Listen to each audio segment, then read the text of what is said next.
चलिए देखा जाए क्वेश्चन नंबर 10 देखा जाए फ्रॉम एक्सरसाइज 7B।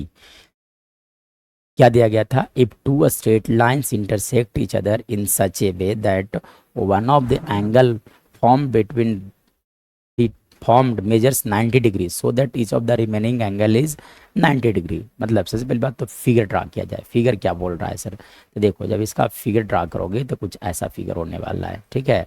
कि क्या बोला गया है अकॉर्डिंग टू द क्वेश्चंस, क्या बोले गए हैं कि if two straight line intersect each other, मतलब दो स्ट्रेट लाइन जो है वो इंटरसेक्ट करते हैं। किस तरह से इंटरसेक्ट करता है? सबसे पहली बात क्या बोला गया है कि in such a way that one of the angle form measure 90 degree. मतलब यहाँ पे देखो तो चार चार एंगल बन रहा है, इसमें से किसी एक एंगल के बारे में बात किया जा रहा है। वो दिया गया है कितना? दैट इज इक्वल टू लिखा गया है ना, लिखा गया है आपका 90 डिग्री लिखा दिया गया है, ठीक है। तब बोला गया कि रिमेनिंग एंगल भी होंगे 90 डिग्री, ये प्रूव करो। तो यहाँ पे आप, मैं अगर बात करूँ तो है ना, आप समझ सकते हो कि यहाँ से है ना दो दो स्ट्रेट लाइन है। तो ये लाइन हो गया आपका ए बी और ये लाइन हो गया आपका सी डी, ठीक है ना। उसमें से कोई भी एक एंगल सपोज कर लो कि this is 90 degree given here. तब क्या प्रूव करना है कि सारे के सारे एंगल्स जो होंगे वो कितने डिग्री होंगे? 90 डिग्री होंगे। तो कौन बड़ी बात है? देखो ये 90 डिग्री है तो ये भी कितने होगा? 90 डिग्री होगा। फिर ये वाला एंगल देखो कितने होंगे, दोनों का सम 180 डिग्री होता है। तो ये 90 ते भी कितना हो गया? 90। अगर ये 90 ते भी कितने हो जाएंगे? 90 हो गया, ठीक है।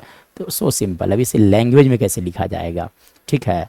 तो आप सबसे पहली बात कि गिवन, गिवन में क्या लिखा जाता है? लेट अस, है ना, चार स्टेप में जब प्रूफ किया जाता है तो चार स्टेप में क्या जाता है? Let us suppose that, let us suppose that, है ना, ये पॉइंट ओ लिख दो आप। Suppose that A B and C D intersects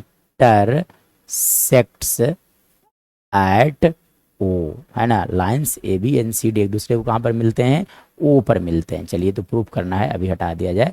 चलिए let us suppose that angle also, also, ठीक है ना, angle B O C equal to suppose कर लो 90 डिग्री। इतना गिवन पार्ट हो गया, ठीक है। चलिए उसके बाद थर्ड तीन स्टेप में क्या जाता है? प्रूविंग, ठीक है ना। उसके बाद आप लिख सकते हो क्या? To prove. क्या लिखना है आपको?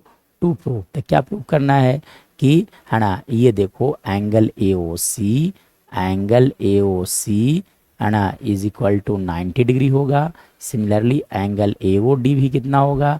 90 डिग्री होगा। और साथ साथ एंगल बी ओ डी भी कितना होने जाला है? 90 डिग्री होना चाहिए। चलिए अब देखिए कंस्ट्रक्शन यहाँ पर नहीं होंगे, तब हम लोग स्टेप 4 पर चले जाएंगे, दैट इज प्रूफ, ठीक है। चलिए प्रूफ किया जाए तो, है ना, here you can see that A O B is a straight line. What you can से?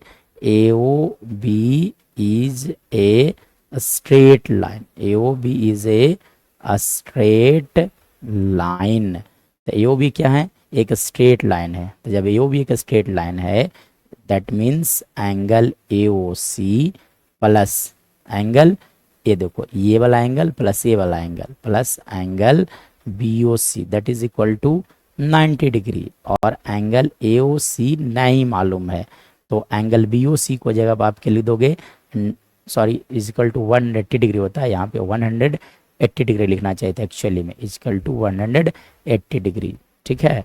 चलिए तो यहाँ से आप लिख सकते हो कि एंगल ए ओ सी जो होंगे that will be equal to 180 minus 90, that means 90 degree. यानी कि एंगल ए ओ सी हो गया आपका 90 डिग्री हो गया। चलिए तो पॉइंट नंबर 1 प्रूव हो गया।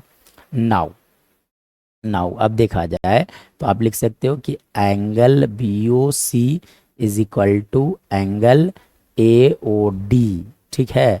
ए ओ डी मतलब ये वाला एंगल और ये वाला एंगल इक्वल होता है, that is equal to 90 degree. मतलब एंगल ए ओ डी भी कितने हो गए? 90 डिग्री। रीजन क्या हो गया? वर्टिकली अपोजिट एंगल भी O A, vertically opposite angles are equal. Similarly you can say that कि एंगल ए ओ सी जो होंगे वो बी ओ डी के इक्वल होगा, that is equal to 90 degree. Reason क्या हो गया? B O A. So all remaining angles are 90 degree, we have proved where, है ना। Hence you can write that hence proved